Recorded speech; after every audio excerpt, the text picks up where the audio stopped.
If you're a fan of Scooby-Doo, then you know what the original concept of Scooby-Doo was. The gang were a band solving mysteries between concerts. Now, I've chosen some episodes that could have been in that original concept. It's from Scooby-Doo, Where Are You? All the way to Scooby-Doo and Guess Who? And I've also put some movies in there that could have been just episodes, or they could have been movies, depending on the reality that we were in. Maybe by the end of this, we could have seen what the Mysteries 5 would have looked like. So without further ado, first up, the band go to Decade Studios to put their songs on records. Or that's what could have been the original plot of Diabolical Disc Demon. This episode starts off with a really good animation chase sequence. Tony writes on a music sheet as the demon finds him. The gang arrive to Decade Studios. Jimmy allows them in. Jimmy tells the gang of Tony's disappearance. Jimmy introduces the crew to the gang while recording the controls short circuit. Jimmy tells them of the legend of the Diabolical Disc Demon. Jimmy gives the trio a tour as the boys sit and play piano. The demon then appears, scaring the boys. He then picks up a paper and laughs. With the trio, we learn 4 stacks of records are missing. The boys run in saying what they saw. The boys go off to Jimmy's dressing room to grab a copy of the music sheet.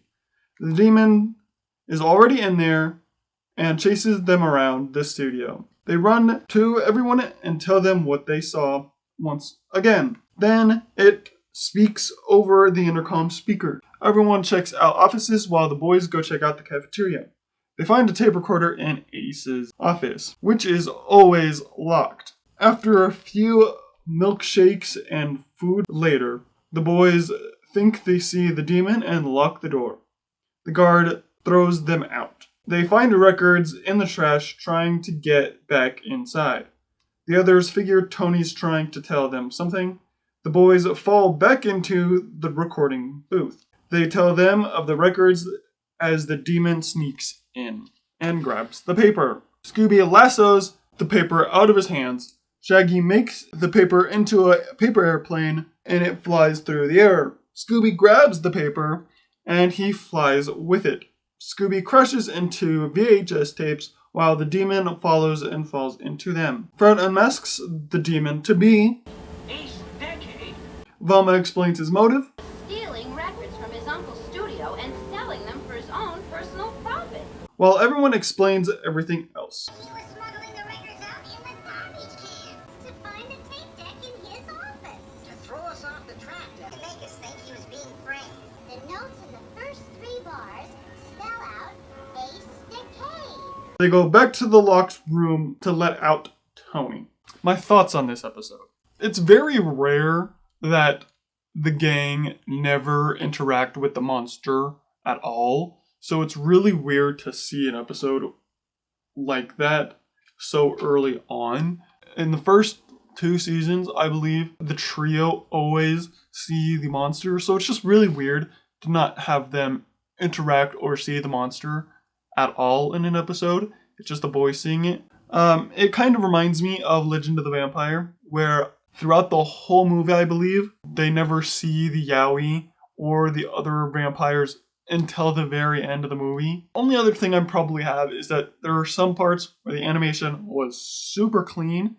So I think that's really all I have to say about this episode. So let's get into the next episode. That is, the band have some time to kill. So they go to one of their friends' concerts, but it goes bad quickly.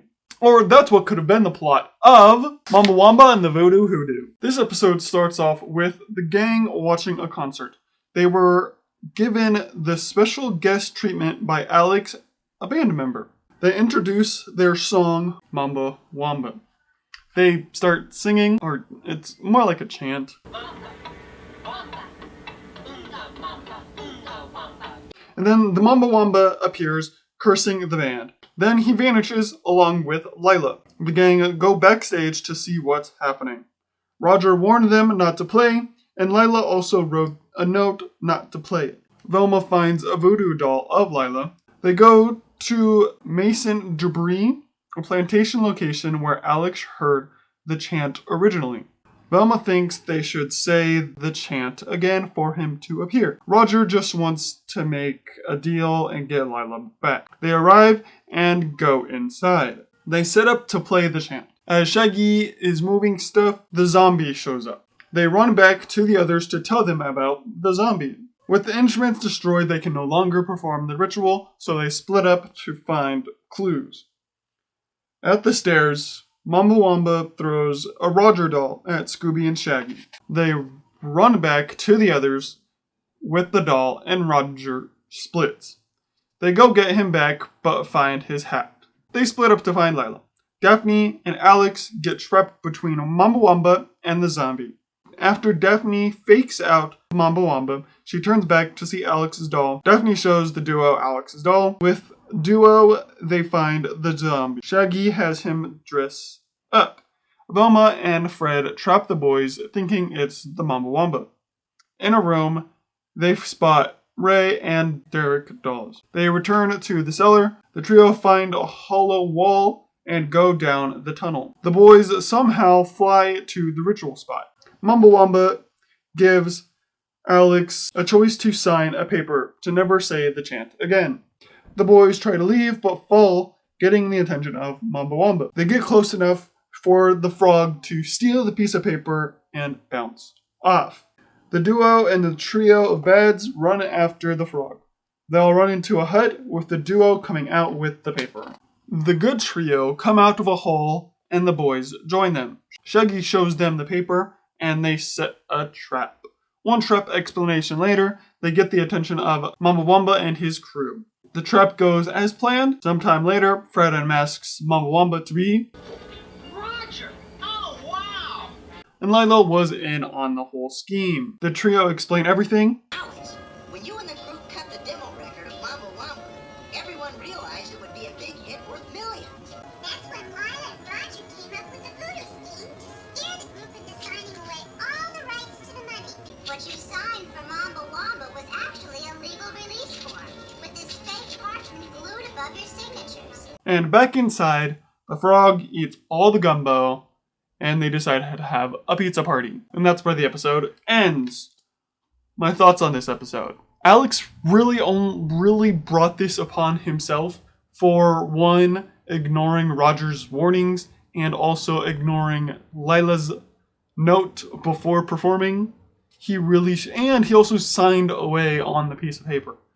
So he really just ignored all the warning signs and went straight for it and decided to sing the song already. And also, again, if it wasn't for the beginning of the episode and Daphne running into the Mamba Wamba and the zombie in the cellar, then the main trio would not have seen the monster once again for another episode. I know I shouldn't be looking at that. I should just be watching it for the mystery. This isn't the only time that they help a friend, because I'll talk about one in Guess Who later down the road. And then our next episode is a flashback episode. They help one of their favorite singers stop a skeleton singer. Or that's what could have been the plot of The Spirit of Rock and Roll. This episode starts off with the gang arriving to a theater ready to watch a Buddy Chiller concert. Daphne bought all the tickets so they can get the best seats in the house, and so that the animators didn't have to draw background characters. Buddy comes out, and the ghost appears, picking him up. The kids save Buddy and run. The ghost takes money from the ticket booth and goes off. Buddy tells them who the ghost is, That was the ghost of Ernest Parker. and about his past. The ghost has attacked Buddy multiple times. They volunteer to help Buddy. They spot a man running off and try getting a closer look. Scooby takes a photo of a sticker that reads, When in Coolsville, visit Parker Place, home of the Dude of Rock and Roll. They go to Parker's place. They meet Mr. Dilton, the museum curator and caretaker. He's not getting any business due to Buddy's popularity. Daphne pays for their way into the house. They spot someone in Parker's recording room. It's Lenny, a Parker impersonator, which has a grudge against Buddy. Scooby's nose blinks and it leads them to a vault full of golden records. Velma notices These aren't real gold records. the ghost appears, grabbing Buddy once again. Scooby then brings down the ceiling. They all go up and become super fans of the ghost, having him sign things to get away. While hiding, they find clue number 2, oxygen tanks. Buddy then gets taken. They spot the old man again. Trying to catch him, they fall into a pool with Mr. Dilton instead. Then he says he'll close down the Parker place for good tomorrow. Scooby spits out a Buddy's guitar pick. Then the ghost rises out of the pool. Scooby starts the music and they get chased around the property. Say in the evening when the sun goes down, You might get a twang of a spooky sound. goes the guitar in the bony hand. Velma figures it out and has a plan. How did you know? Back at the stage, they carry gold records. The ghost appears and chases them. Scooby triggers the trap early, trapping the gang instead. The ghost corners Scooby between speakers, and Scooby plays him back into drums. Velma unmasks it to be. Mr. Dill. She explains what she found out. I first suspected him when he made change for Daphne's large bill, even though he said business was bad. When Scooby found Buddy's guitar pick in the pool, I knew that Mr. Dill must have dropped it. Buddy comes up with his money and the old man. The old man was a disguise for Parker so he could get some peace and quiet. They play a new song. Wow, there's a mystery in town. Call the cool fish up around. With Scooby showing us what could have been his skill in The Mysteries 5. My thoughts on this episode. It's a good episode, and I like that they gave us multiple suspects because they both had a grudge against Buddy. And that's all I can really find that I liked about this episode. There's nothing that was out of the ordinary. There was nothing that stood out to me. It's just a good episode in general. It's just a proper episode of Scooby-Doo. Yeah, let's just get into our next episode. The band are attacked by a disco phantom. They gotta stop him and work on their own relationships and the progress. Or that's what could have been the synopsis for In Fear the Phantom. This episode starts off with the gang at a Hex Girls concert. Velma goes nuts for the Hex Girls. Scooby is still mad at Shaggy from previous episode. The lights flicker and a phantom appears, threatening the Hex Girls. But they continue to play. Thorn gets crushed under a speaker. The phantom vanishes. Roll the intro.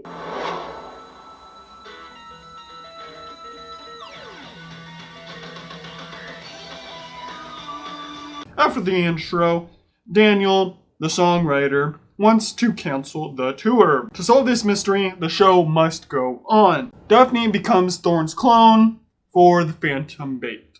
The boys set up a trap.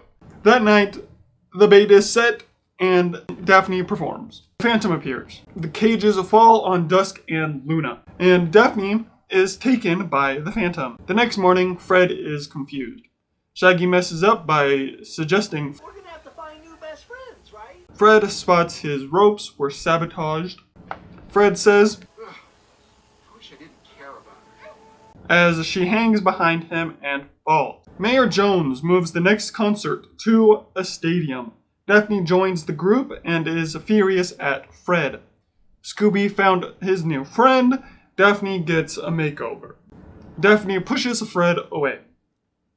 The boys get attacked in the tour bus. Phantom sets the bus ablaze. Shaggy uses Harry to get out. Harry also grabbed a piece of fabric from the Phantom. Shaggy recognizes it and shows Fred and Gus. Thorn gives Daphne a message and they write a new song. She performs it that night.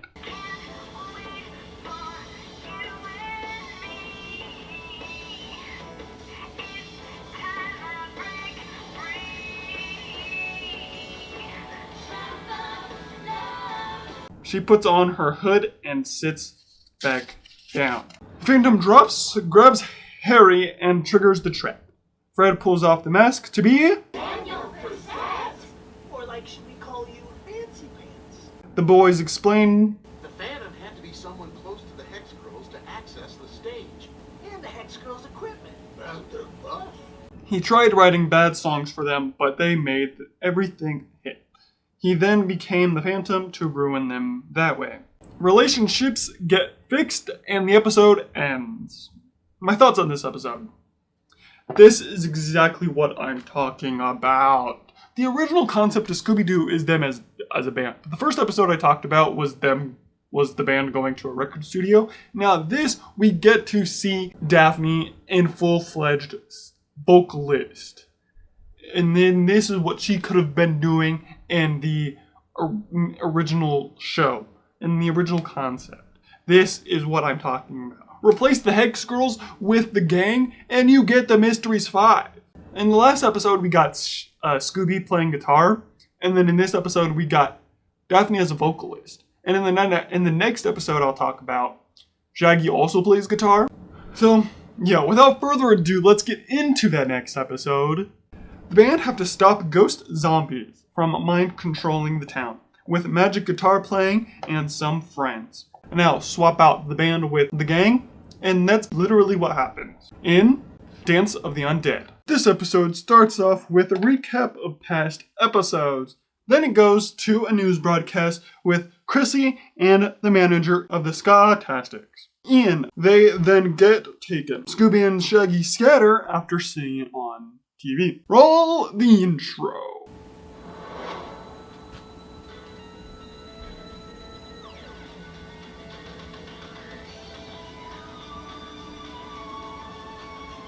After the intro, the gang are at a record store. They listen to Rude Boy's only record and get a history lesson. So it says that he turned to voodoo magic to further his career. At the Tiki Tub, the Ska-tastics take the singer, they appear and perform the hypnotizing song. Sheriff Stone shows up and everyone still dances. The gang show up to the hospital. Scooby goes to Nova. The mayor shows the gang the dancing problem. Daphne recognizes the dancing. The doctor doesn't give us the best of news. If we can't find a cure within 24 hours, they will dance themselves into a permanent cataleptic state. They will become zombies for the rest of their lives. They go to the Rude Boy's grave and find Ian. Rude Boy then appears trying to snag the gang. The Ska-tastics come out on bikes and try running over the gang and Ian. The boys save everyone and drive off. They go back to the record shop. The employee comes in with a history book on another dance curse. The band then hypnotizes Crystal Cove and the gang. The boys are unfazed due to dog ears and tone deaf, meaning they have to save Crystal Cove. They go to the Hex Girls for help.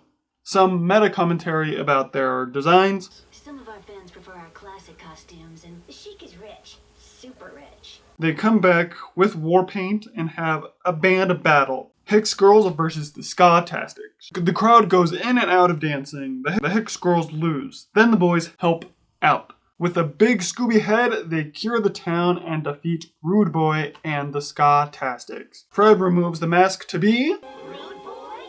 and his band.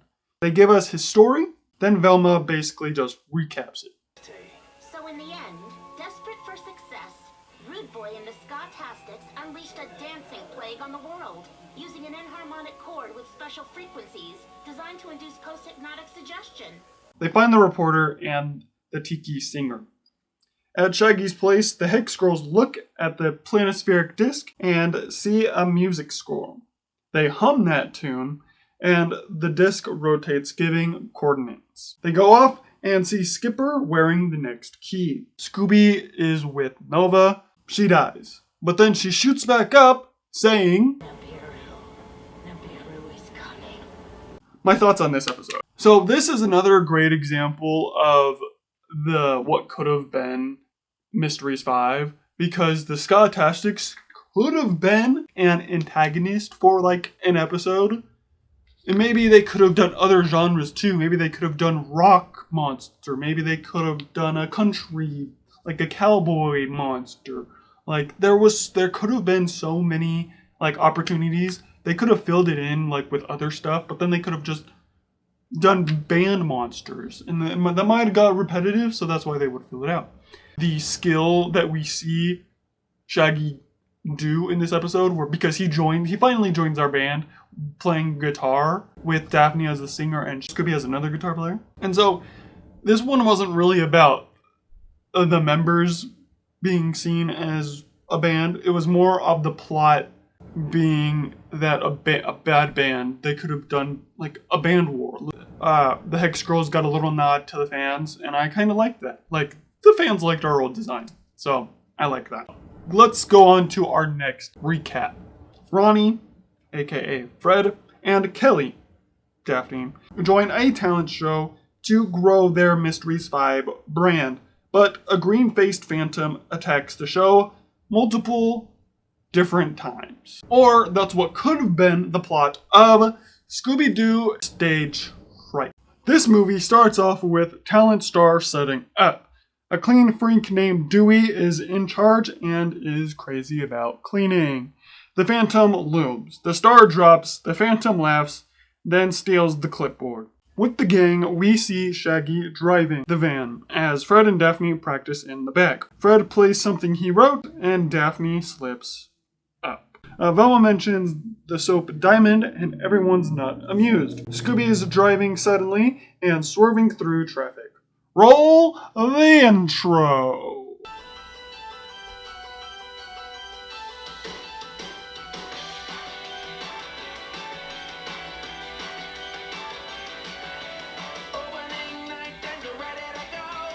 After the intro, the gang arrive to the Opera House. The trio see the destruction and hear of the Phantom. A guy comes back with the clipboard that reads, "Christine must win." Then Christine and her parents walk in and are very hateable. Like her out? Is this some kind of mind game? I was just saying hi. Well, don't. You can't just talk to Chrissy. She's very sensitive. You have to talk to her before you talk to her to let her know you're going to talk to her. Emma introduces herself to the gang. She tells us of the cameras all around to catch possible drama. Rick comes on stage and the boys follow to show him talent. They hear a scream. The gang run to a camera room to see Christine being attacked by the Phantom. The boys run into him. Rick is in for the views. Fred and Daphne almost get killed by pushed over axes. The boys hide in a costume room and smell lemons, then are chased by the Phantom.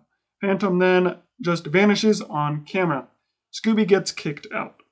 The gang split up. Velma goes to the hotel to check in and do research. Shaggy and Scooby were meant to go to a library. Daphne and Fred stay to find stuff at the Opera House. Velma learns Phantom told Chrissy she was gonna win. Then Velma meets other acts. The Great Paul Dini, a magician. Waldo, a ventriloquist, but backwards. Gorilla Rex, a rock band, formerly country. Back at the Opera House, Fred says my favorite line from this movie. Fred, why do ghosts and monsters and stuff turn up wherever we go? Is it something about us? No, this happens to everyone. What? It would be just too much of a coincidence if this only happened to us. So logically, everyone must run into ghosts and monsters all the time. Really? Sure, it's simple math. They must be everywhere. Then find Mal Richmond, the owner of the building, lurking. He gives us a history lesson on the Phantom. He mentions wanting the Phantom to burn down the place so we can get the insurance money. The boys end up at a pizza restaurant instead of a library. After eating a very giant pizza, they meet Letta, a singer with multiple victories. She gives the boys a message for Daphne and Fred. Velma found out about the 70s Phantom. They list off all suspects. Chrissy's parents, eager to win. Rick for the publicity.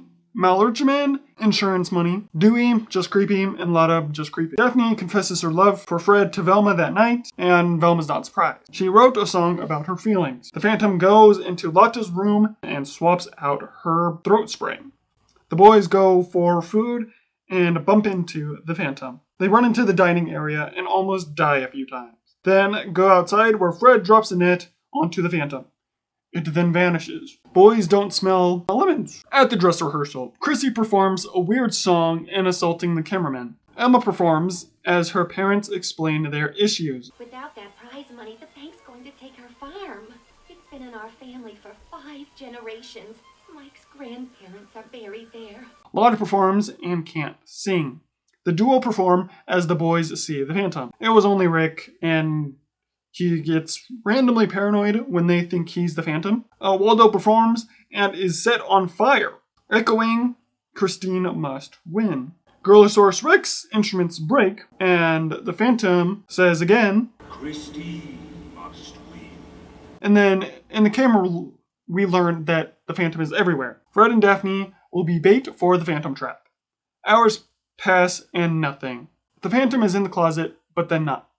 They follow a secret passage to a sewer under the Opera House.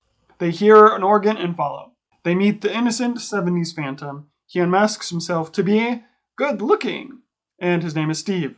So Steve has no idea of anything going on with the talent show. They rush back to the stage to see Paul hanging, pushed by the Phantom. The Phantom sets the curtains ablaze. Boys put out the fire as Fred stops the Phantom with help from Steve. Velma removes the mask to be Mal Richmond, but he wasn't the one sabotaging the acts. The Phantom laughs and echoes again, Christine must win, and drops a light. Oswald tells cops to have every officer at the Opera House. Boys see Rick sneaking out of the sound room, but then get chased off by the security guard. The trio learn that there's only 3 acts remain. Velma checks out the sound room and sees an on mic. Then she goes to the camera room and looks through footage. The audience comes and talks of the publicity that the show is getting and the Phantom. Chrissy performs as the Phantom tries to sabotage Emma, but is caught by Fred and Daphne. He breaks himself free, running into Shaggy and Scooby. Daphne unmasks him to be Lance, sabotaging acts. Fred and Daphne rush to the stage. Shaggy smells Oswald to be Lament, and they figure it out. He vanishes around a corner. The duo perform. Oswald isn't backstage, leaving on his headset. They get the others, and they go to stop Dewey. Scooby catches the diamond. Dewey chases them. He manages to get the diamond and Scooby, so the gang get in the mystery machine and chase after him. They save Scooby with the diamond in his mouth. Dewey gets drenched in gum, but he quickly catches up to them. They lose him on the bridge. Emma and the duo are tied. On the way back, Velma tells us it was Dewey on the camera in the stairwell, and Velma shows the DVD. The trio go backstage as the duo perform. They perform Fred's new music and Daphne's lyrics, confessing their love to each other and kiss. They win, but throw the votes so Emma can win.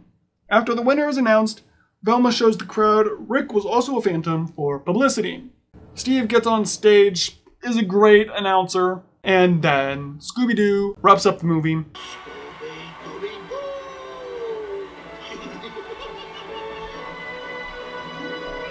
And then during the credits, we learn that they've both been talking about that they love each other and that Steve is going to be the new host of the next season of Talent Star. My thoughts on this movie. This movie is fantastic. I love that there are multiple Phantoms in this. It makes it fun and really different. In my notes that I have here, in the end, I already knew what they were. So I was trying to make notes where things were different from each Phantom, so I could know which one was which. But I got confused because I thought Rick was on like a pre-recorded camera on the stairwell, and then he just vanished. But then it was just Dewey, so that confused me. Yeah, and then another confusing thing was Rick working with Chrissy's dad to sabotage people because he came out of the sound room and the echoes were him coming from the sound room. I wrote down which Phantom was which throughout the notes, but this is what I think it was. So all the acts that were being sabotaged were Chrissy's dad, and then the others are kind of obvious. The burning was the only thing that he did, and it was Mal because he talked about it earlier. And then the smell of lemons. Every time the boys smelled lemons, it was Dewey.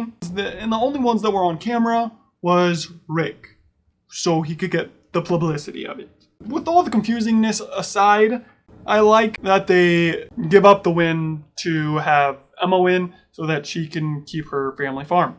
That was amazing. I also loved the love story that was being told throughout this movie. For the fandom, we think that they've been together even in the classic show, but the love story I can go without is Velma and Shaggy. That's annoying. We get another member of the gang into the Mysteries 5. Fred joins us with guitar playing. And also, this could have been a great plot for a Mysteries 5 episode. Like, they go to a talent show and a monster attacks.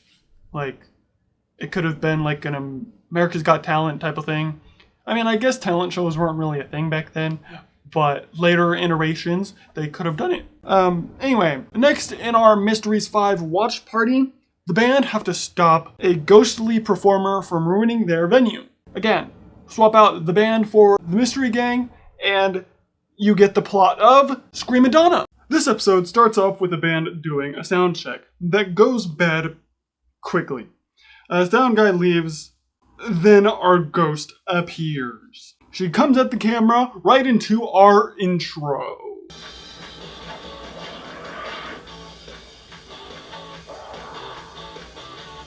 After the intro, Fred races through traffic to get tickets for Bones Malone. Tickets sold out in like 43 seconds. We meet Bond Kuro, owner of the music hall. She tells us, Some say the theater is haunted. The opening act got spooked and ran off. Without the money from the charity to bring the theater up to code, the star will be demolished. Jasper Kroll shows up. He is Bones' manager with a bunch of weird rules. But Fred tells him that they're a band and then that nothing weird is happening. After some band references later, Fred comes up with the band name Mystery Machine. Jasper tells us of the specialness of Bones. The gang get on a sound check right away. Shaggy shows off his skill and breaks the fourth wall. Aren't you guys musicians too? I thought I was the lead guitarist in our band. Why else do we drive around in the band everywhere? Everyone also shows off their skills. Velma is scared to sing. As she steps to the mic, the ghost appears again. They lose it, then sacrifice Fred. On the walls, we find Cassandra Tydron. She is our ghost lady. She goes by Prima Donna. Velma gives us the history lesson. But the fame went to her head. She began making unreasonable demands, claiming no other act should ever perform on the same stage on which she sang. Daphne wonders why she'd attack a fundraiser for the musical. They split up. The trio talk to Bond. Velma wants to solve the mystery so she doesn't have to perform.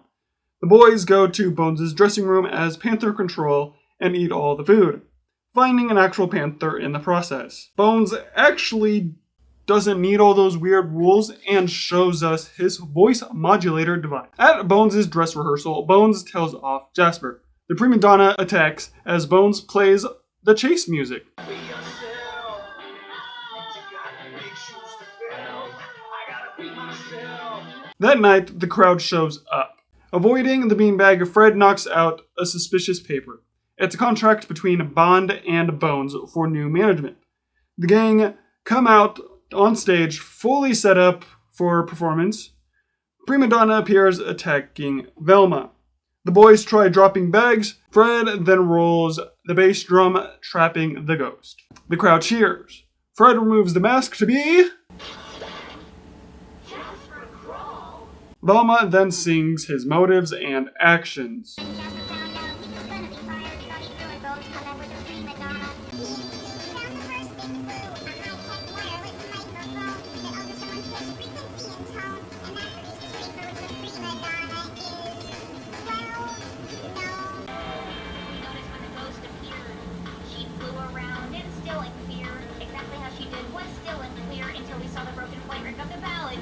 And then the episode ends with the crowd cheering.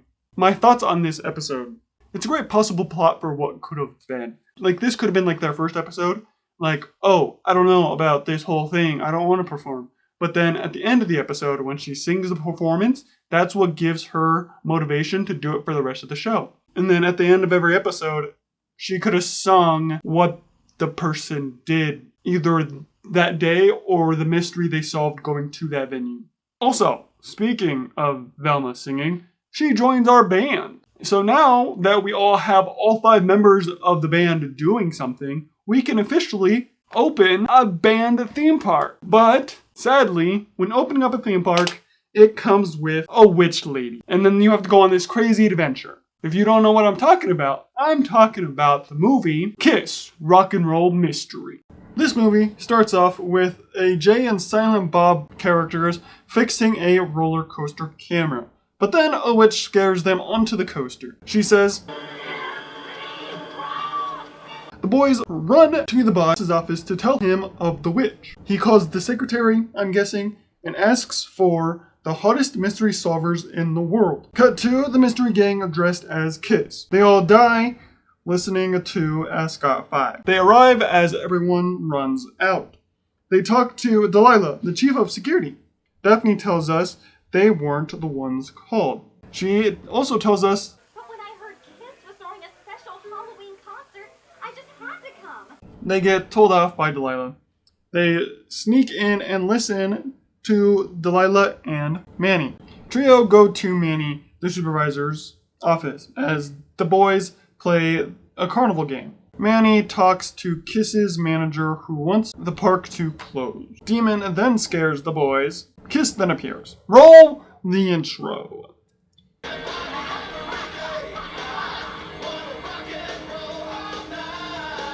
Kiss was the ones called.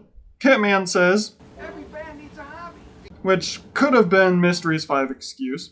Fred mentions other theme park cases, the foul play in Funland, and then the roller coaster. Kiss solves cases on a cosmic level. Starman's eye sees the future, and they agree to have the gang help. Gang see camera footage of the witch. The boys hide in Delilah's locker. The boys join the demon to refuel. The others tour the theme park. Boys walk by a suspicious woman watching out a window. They get to the ride from the attack from earlier. Kiss activates their Power Ranger costume suit up.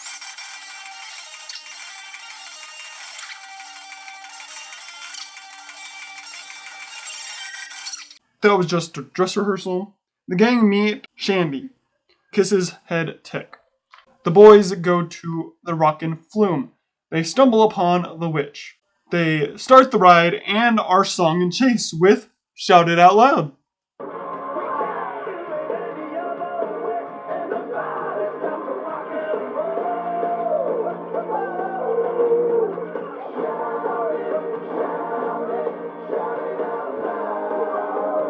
In the middle of it, she controls like little stuffed animals to chase the boys. Kiss then save the boys with their cosmic powers. She vanishes.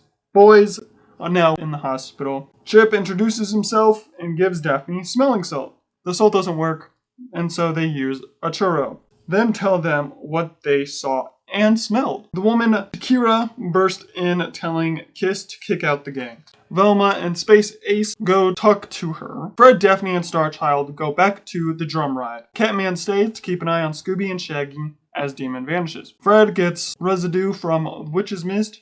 Daphne finds a trapdoor in the floor to the catacombs. With Velma, we learn of the Rock of Kysteria and of the Destroyer. If the Cosmic Witch gets the rock, she frees the Destroyer. Kiss has the rock only near Halloween. Velma doesn't believe all the hubbub. The duo find Shandy's special effects lab. They all go to the chem lab. Shandy is the only one with a key because chemicals went missing. Fred gives her the stuff he scraped off to analyze. The boys help Catman set the stage. They go get Kiss monsters and find the Cosmic Witch. They then get found by the others. And then they make a list of suspects. Kiss shows the gang the Rock of Kysteria. They use it as bait with the bait. The crowd arrives and Delilah wasn't told. They manage to catch the witch. They walk close to unmask it while also smelling. Velma removes the mask to reveal a crazy witch. Kiss then fights the witch, dropping the rock. She splits reality, sucking in Scooby and Shaggy. They activate the star portal to go save the boys. With the song, I Was Made for Loving You.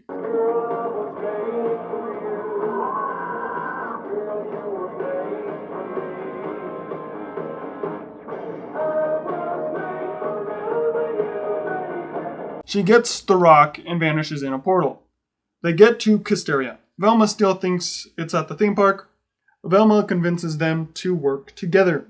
They go up. The boys learn to breathe fire by holding in their fears to let it build and then let it out. The witch breaks the prison holding the Destroyer. The gang get chased by gargoyles. The boys save themselves by channeling in their fears. Starchild fights the Cosmic Witch. She manages to put the rock in, freeing the Destroyer. She vanishes. They split. Kiss go back to perform as much rock as they can. The band perform Detroit Rock City while the gang destruct the Destroyer on the Kiss craft.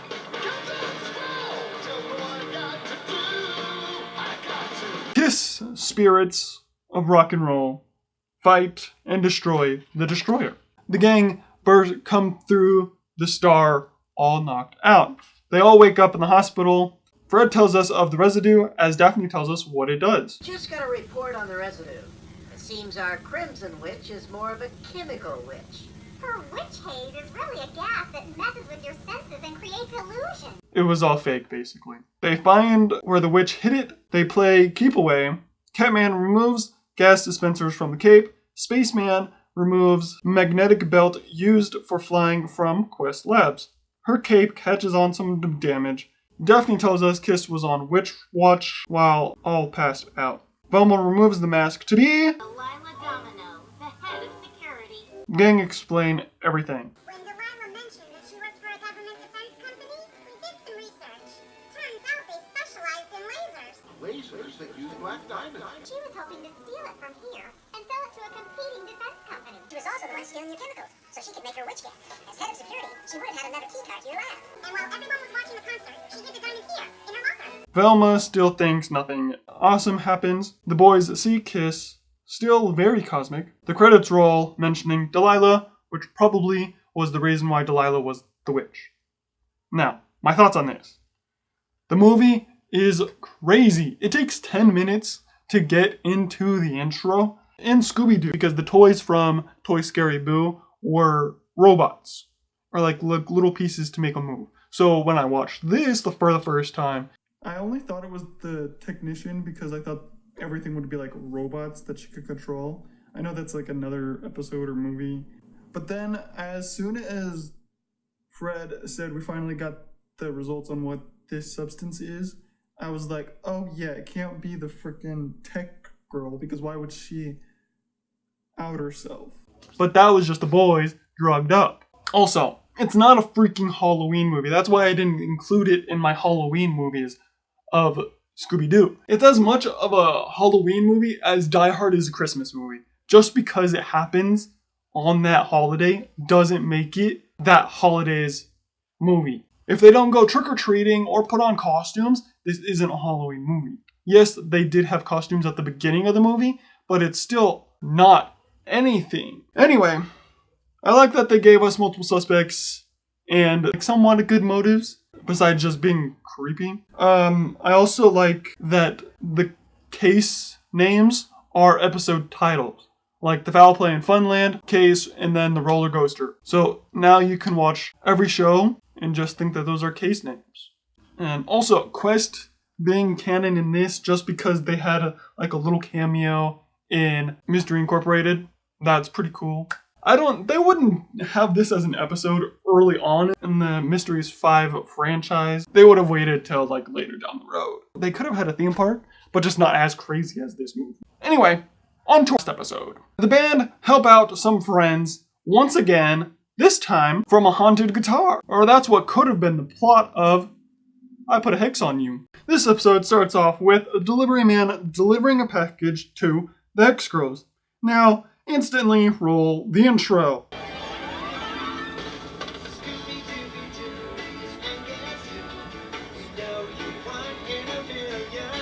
After the intro, the girls bring the package inside. The package is from an anonymous fan. It's a guitar that was played by Esther Moonkiller. Tiny is tasked to tune it and gets possessed by it. Daphne is the Hex Girls makeup crew. Fred does the Guess Who thing. Rock and roll legends, the Hex Girls. The president of the Hex Girls fan club, Xander, bursts in. She asks them about Tiny as he bursts in, attacking the boys, then leaves. They stop him quickly. Hex Girls say it's a normal thing.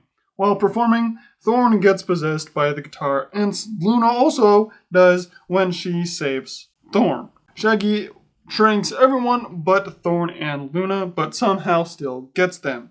Then Moonkiller appears, saying, And my demon guitar has now claimed the Hex Girls. They will never play another concert again. They're finished. They're cursed. the gang catch up the girls on what they missed. The Hex Girls tell the gang of Moonkiller.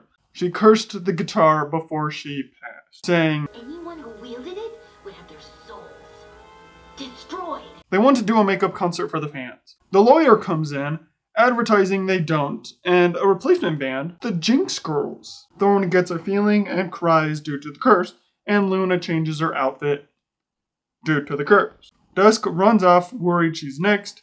The lawyer rushes off as well. Velma checks the package, finding a receipt and lotion. They go to the lotion location as Moonkiller looms. They arrive to the location.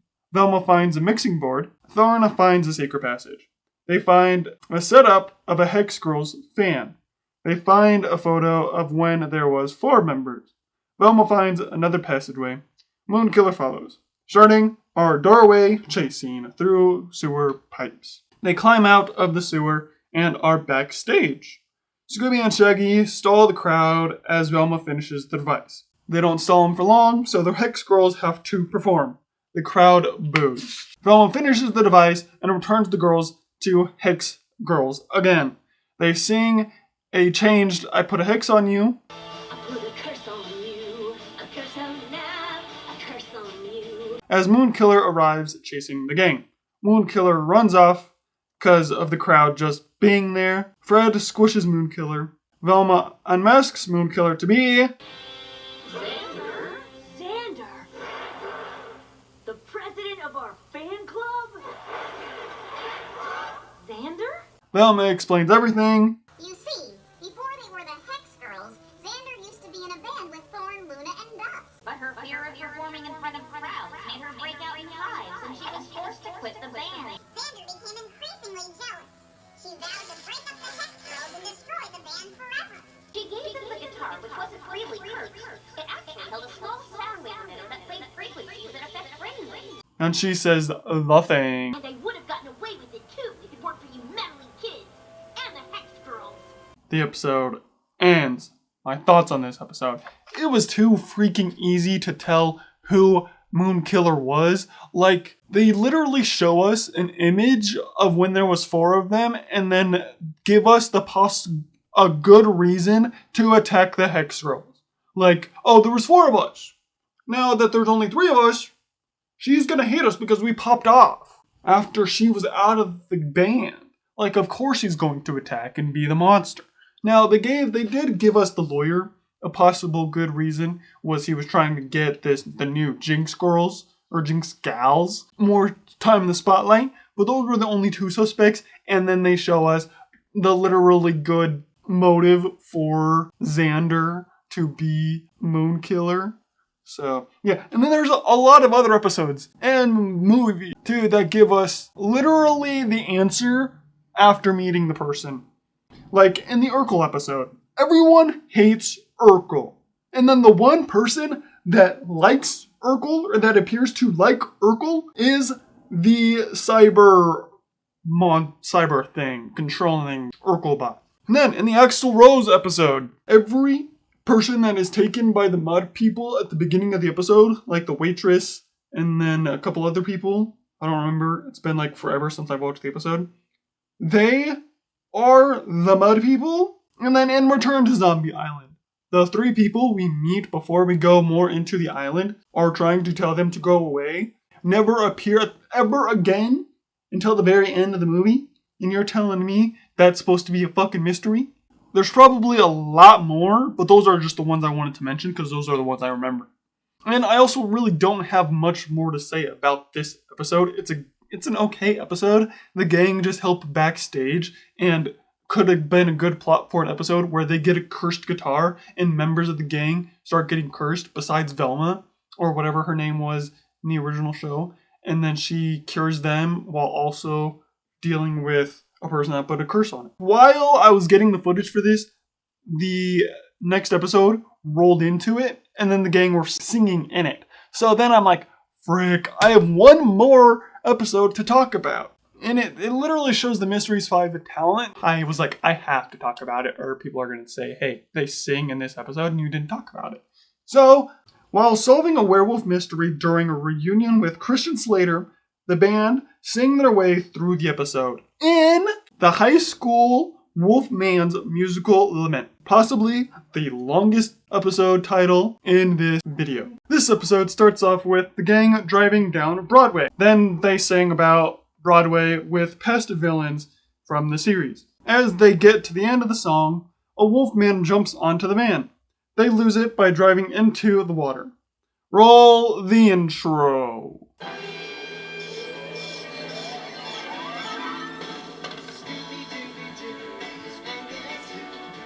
They get picked up out of the water thanks to Christian Slater. He tells us of a prom he's going to that's nearby. He sings of the attack that happened years ago. He also tells us they're doing a redo prom, but no one is coming. They decide to help him. Someone looms. He takes the gang to the do-over prom location. A clown named Simone bursts through saying, "No prom for you losers." Simone was kicked out of the prom, also glad that the werewolf attacked. The werewolf then appears. Christian falls down a hole. Then starts our doorway chase. Shaggy and Scooby distract the werewolf with piano crushing. After seeing the werewolf rush off, Velma finds a piece of shoe. The boys go back to Christian's hole as someone looms again. He broke his leg from the fall. They look at the wall of suspects. They sing through the suspects list, each giving a motive. I'm the drama teacher. Dancing is pro. If I had my way, I'd cancel every pro. Teacher of dance, bronze horror disgrace. They're so in your face, a waste of dead space. I destroy them all without a trace. I'm Timmy Tom, Christian Slater. He done me wrong. We went to school here. He became a star. I'm still living out of my car. A Slater hater. They then follow Timmy to stairs. Christian has to go find an elevator. They find the werewolf and are chased. Christian saves them. They go to check on him and find a tuft of hair. They lose him, but also lose Christian. Sometime later, at a diner, we see Christian broke everything. They go over the clues. They sing about the clues. They plan to trap the werewolf at the prom. As Fred goes to activate the trap, Daphne and Velma sing about him. Fred pulls off the mask to be... Christian Slater? Simone is revealed to be in the full body cast. Velma sings the clues. The real reason I would never wash my hands again was the very first clue. It's a mystery machine glue. Came off on my hands and no mistake during that first Christian Slater handshake. Just a dummy with crazy fake hair. The fake tuft of hair and the electric wheelchair were Mr. Slater's stagecraft, including Simone and a full body cast. He sings his motive. He gets his happy ending. Roll the outro. This episode is so tragic. It's bad. It's confusing because I had to go back and watch Velma sing the explanation of things to understand how he was able to hit the werewolf. It's because the Christian Slater on the wheelchair was a dummy on a remote control wheelchair. I mean, then they also say that there was lasers and stuff. So, like, I don't understand. Like, this whole episode is just fully confusing. I feel like they had Simone being the werewolf throughout the episode, but then they decided to change it to Christian Slater for some reason. He also has a terrible motive. And at the beginning of the episode, they give all the good explanations of a good motive at the beginning of the episode, and then in this very episode, it's a terrible motive for a girl. And then also he asks for their help to basically ask out a girl. Like, he's trying to scare them off throughout the episode. And so you ask for their help and then you're trying to scare them away. Like, it doesn't make any sense. That's why this episode is just terrible. I only included this because they sing in this episode is the only reason. This would not have been a good plot. I do not like this episode at all. This is so confusing. Also, giving it the title High School Musical, I would expect, because the first time I watched this years ago, I saw it was High School Musical, and I was like, oh, I didn't even see that it was Christian Slater. I thought it was going to be like Zac Efron or something. All I saw on Boomerang was a white guy with brunette hair. So I was like, oh, this is Zac Efron. Because it had High School Musical in it. I didn't even read the description. I just watched it because I would rather it be, since it has the words High School Musical in it, I would rather it be Zac Efron or any of the High School Musical cast in there because it's High School Musical. It's just a bad episode. I don't like it at all. So let's just wrap this video up. After seeing all of these episodes, do you now want to see what the Mysteries 5 could have been? I certainly do. Maybe you can leave out the singing each crime at the end of every episode, or maybe just singing throughout a whole episode in general. Yeah, what episode did you like, or was it one of the movies the most? And maybe leave down in the comments below what episodes you would have included in the original plot of Mysteries 5. The plot, or because one of the members sings, or one of the members plays an instrument of sorts. Just leave it down below. I probably won't do a whole nother video on this original concept. Without any further ado, click here to watch the latest video on my YouTube channel, and then click over here for the playlist of Scooby-Doo reviews, and then subscribe so you don't miss out on the next Scooby-Doo review. And maybe I'll end that video on a higher note. Peace.